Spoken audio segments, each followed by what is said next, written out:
Ladies and gentlemen, good day and welcome to the Ganesha Ecosphere Ltd 4Q FY24 earnings conference call hosted by Antique Stock Broking. As a reminder, all participant lines will be in the listen-only mode and there will be an opportunity for you to ask questions after the presentation concludes. Should you need assistance during this conference, please signal an operator by pressing star and then 0 on your touchtone phone. Please note that this conference is being recorded. I now hand the conference over to Mr. Manish Mahawar from Antique Stock Broking. Thank you and over to you, sir. Thank you. On behalf of Antique Stock Broking, I would like to welcome all the participants on the 4Q FY24 earnings call of Ganesha Ecosphere. Today we have Mr. Gopal Agrawal, CFO, Mr. Prashant Khandelwal, Senior Vice President, Mr. Yash Sharma, Director Ganesha Ecopet from the management. Now I would like to hand over the call to Mr. Agrawal for opening remarks, post which we will open the floor for Q&A. Thank you and over to Mr. Agrawal. Yeah, thank you Manish and Antique Stock Broking for hosting us. Good afternoon to all the participants, and on behalf of Ganesha Ecosphere, I thank to all of you for taking the time to join us and extend a warm welcome to Q4 FY24 earnings Concall of Ganesha Ecosphere Ltd. I hope everyone got an opportunity to go through our financials and investor presentation already uploaded on the exchange. The quarter gone by has ended at better note and we achieved good set of numbers on consolidated basis. Though textile sector has not come out completely from woods and demand as well as prices are still under pressure, we are operating at optimal capacity level while maintaining our operating margins above 11% band. Our Warangal unit has also started contributing positive cash flows on the back of ramp-up in capacity utilization. Taking through our operational and financial performance on a standalone basis, company achieved production volume of 27,752 metric ton during the quarter, which is slightly lower by 2.4% on quarter-on-quarter basis and 6.4% on year-on-year basis. The drop in production happened in yarn segment where demand has still not recovered and inventories are piling up. On the back of good demand in RPSF segment, sales volume at 27,558 metric ton registered an improvement over Q3 FY24 and Q4 FY23. The drop in prices of spun yarn has pulled down overall average realizations at rupees 83,190 per ton, which is lower by 3%, with average per ton realization of rupees 85,870 achieved during Q3. Raw material prices remain flat in comparison to last quarter. We earned EBITDA of rupees 27.79 crore during Q4 FY24, dropped to 11.72% by 101 basis points over Q3 FY24, EBITDA margins of 12.73%. In absolute terms, we earned EBITDA of rupees 10,012 per ton as against rupees 10,999 earned during Q3 FY24 and rupees 11,580 earned during Q4 FY23. The drop in EBITDA margins are due to slide in prices of finished products without corresponding adjustment in input prices. PAT at rupees 20.92 crore on the back of lower interest incidence is better than rupees 19.55 crore earned during Q3 FY24 and rupees 17.14 crore earned during corresponding last quarter. Financial performance of 12 months on standalone basis has affected in comparison of last year under the shadow of first quarter of FY24, where profitability had dropped significantly due to reasons discussed earlier. Now coming to the consolidated performance, there is all-round improvement over last quarter.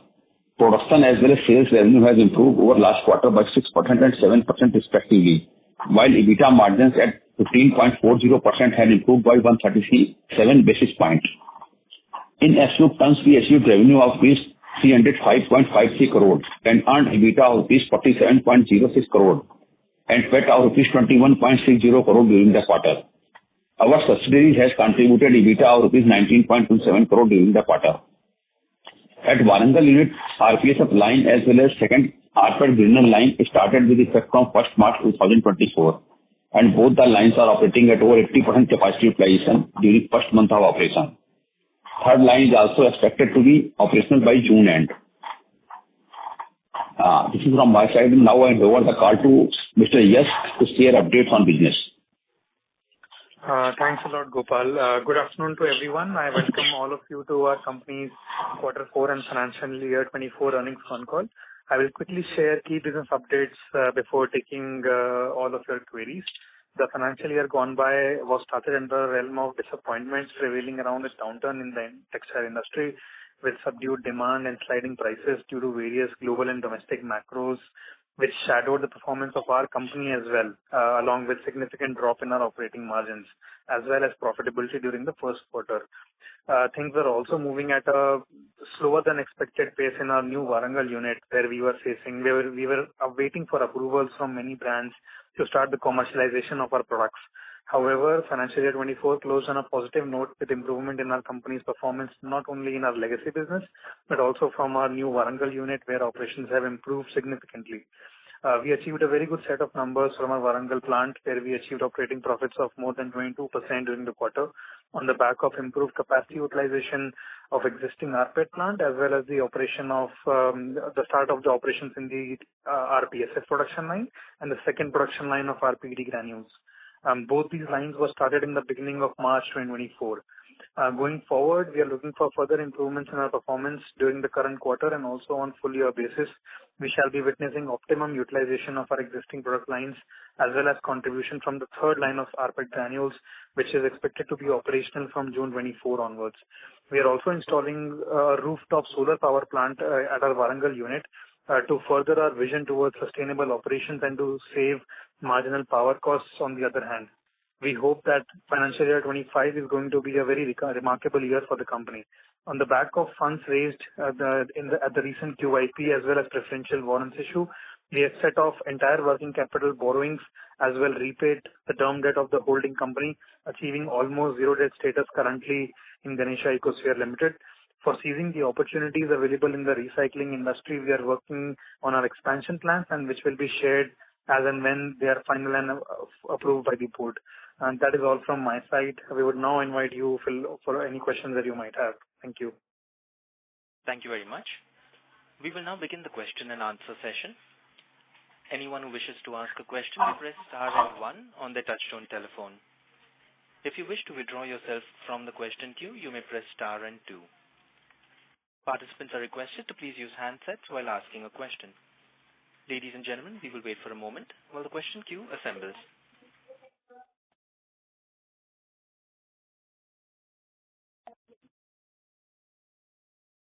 The first question comes from the line of Sanjay Ladha from Dastyam Research. Please go ahead. For the opportunity. So my first question would be on capex front. Hello, is my voice audible? Yes, please go ahead.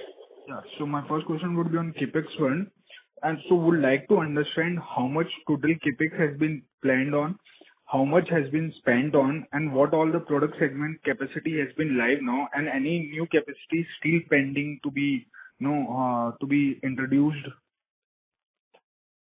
Yeah, so we have spent over about 600 crore on our Warangal unit, and almost all the plants have been operational except this rPET granule line, which is expected to be operational by end of next month. And for future expenses, we are elaborating and discussing in-house, and once the project is approved by the board, we will come out with that numbers. Okay.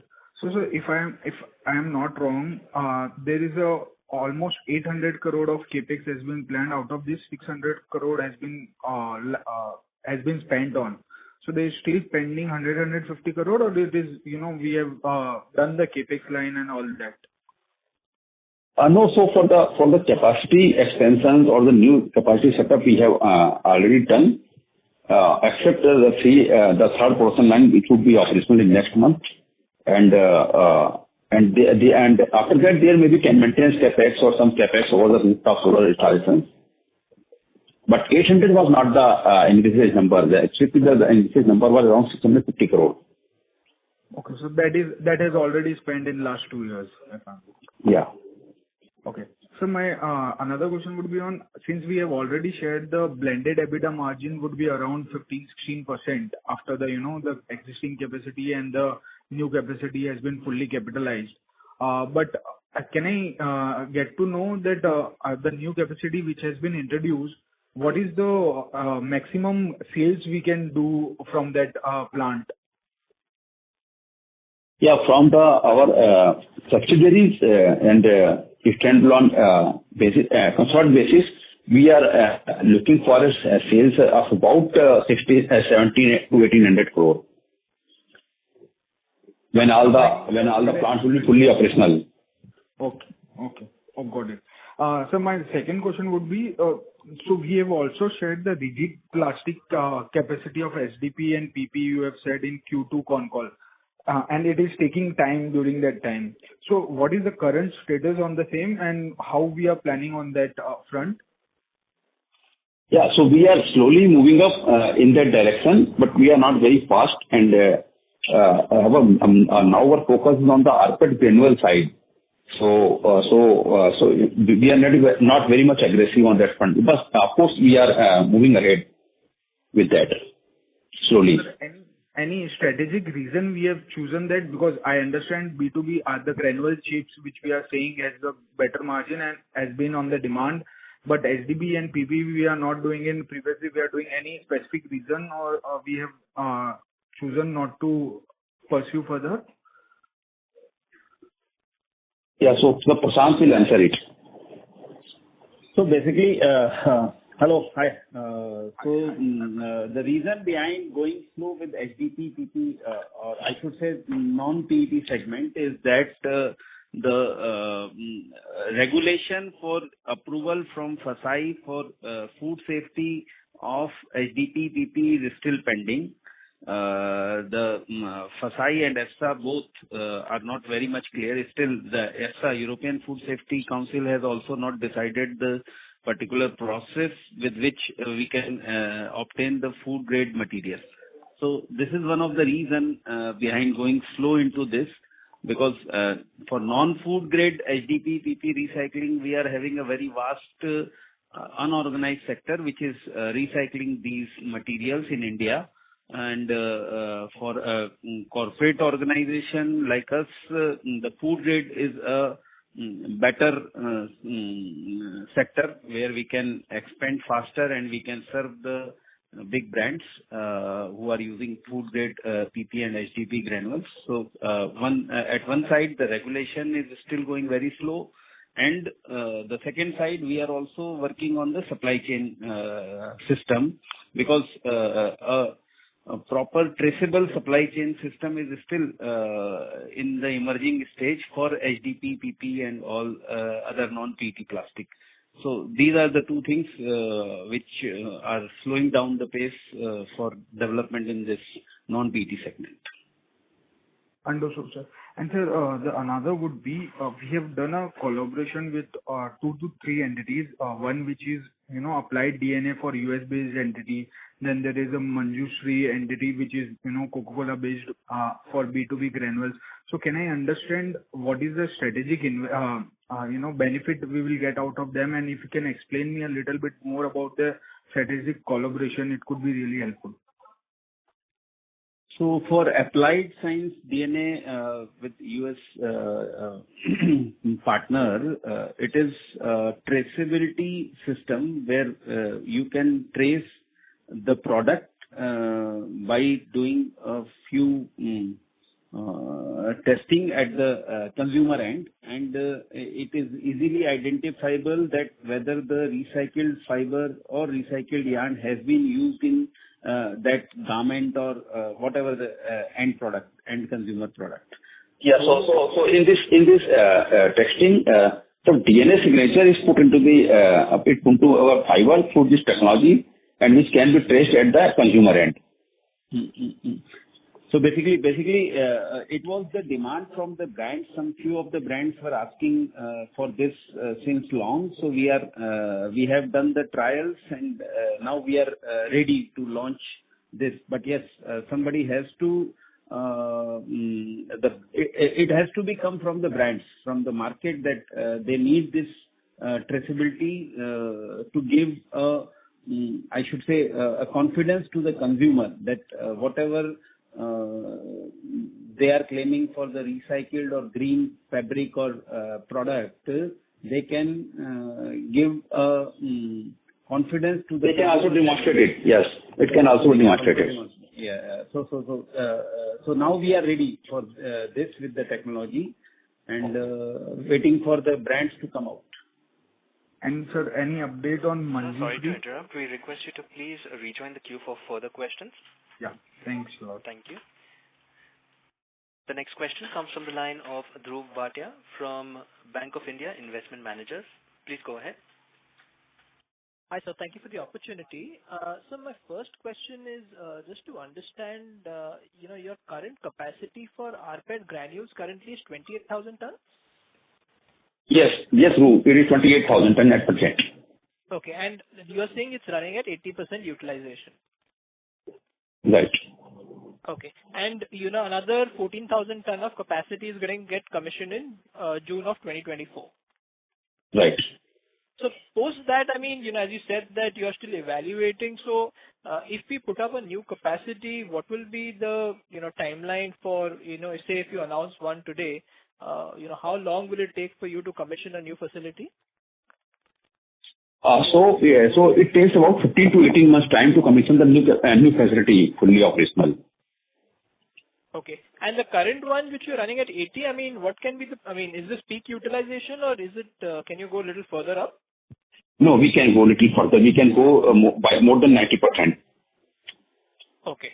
And so the second thing I wanted to understand is that if I look at the subsidiary numbers, because it covers Nepal and Warangal, I think these are the two subsidiary entities. Going by the EBITDA per ton this quarter or EBITDA per kg, you've done somewhere about 30 rupees per kg and an EBITDA margin of 22%.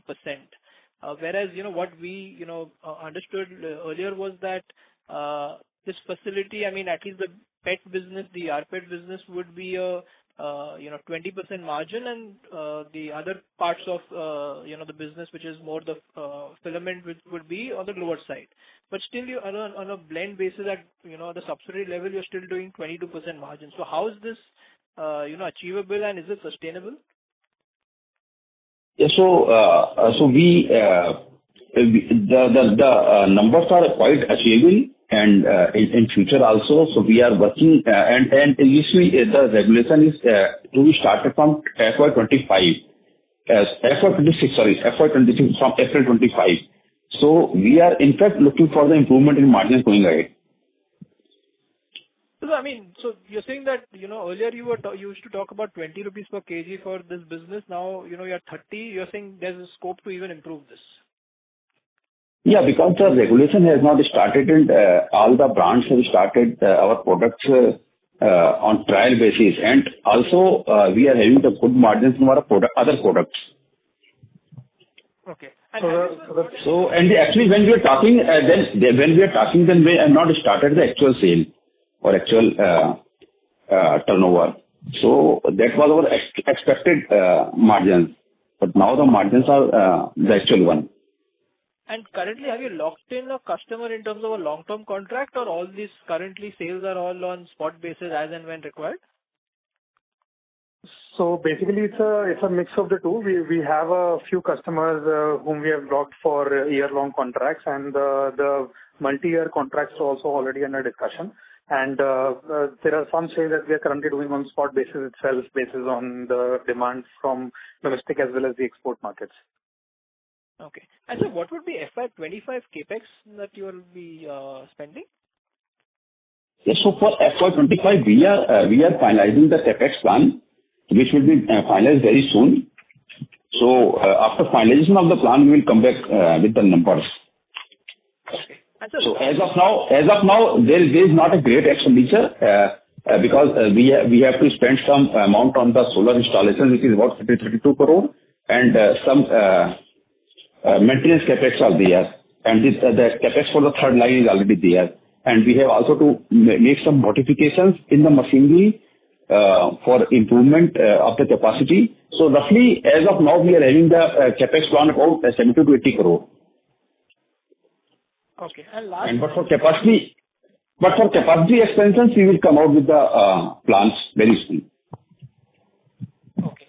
And so lastly, just on your legacy business or your base business, just to understand, because there is still pressure in this business, we have seen both realizations per ton as well as the EBITDA per ton, falling off further. Even the demand hasn't picked up materially. So where are we in this stage? I mean, when are you looking at recovery in your base business, and how should we think about profitability here? So you see, our major products is going to the textile sector. Mainly 60-65% we are selling to the textile sector, and the textile sector is not in good shape at all since last 1 year and so. So that now we are looking for the recovery in the textile sector, which will be which seems to be happening around July and August month. But even though we are not doing very bad in our legacy sector, we are still maintaining our margins of over 11%, except the Q1 and 2 when the prices dropped off quickly and we suffered. So after that, we have come back and now we are earning more than 11% EBITDA margin. And historically, we are on 11% plus band in legacy business. Okay. No, so because the reason I ask is that, generally, customer would provide you, or give you an order visibility 3 to 4 months prior to, when he's seeing what type of offtake he's already seeing, right? So from that point of view, are you seeing next 6 months any improvement in growth visibility versus the last 3 months? So in our legacy business, order book is not of 3 and 4 months. It is hardly 1 to 2 months only. Okay.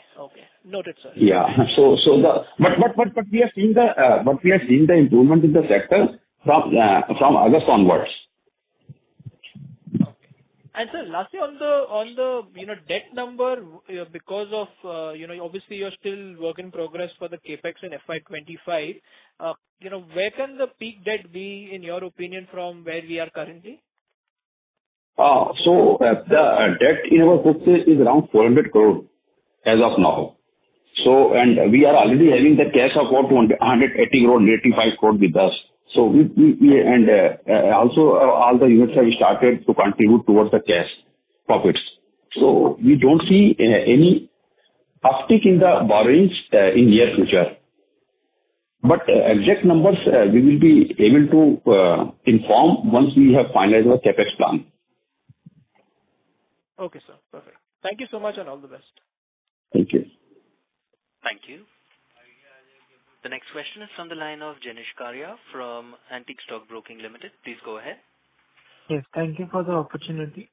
So firstly, some bookkeeping questions. If you can just help us with the production and sales volume product-wise for FY24 and the revenue for the same. Sorry, Ganesh, I missed your voice. Can you please repeat? Yeah, so I just wanted FY24 product-wise production volume and revenue production volume, sales volume, and revenue numbers. Yeah, so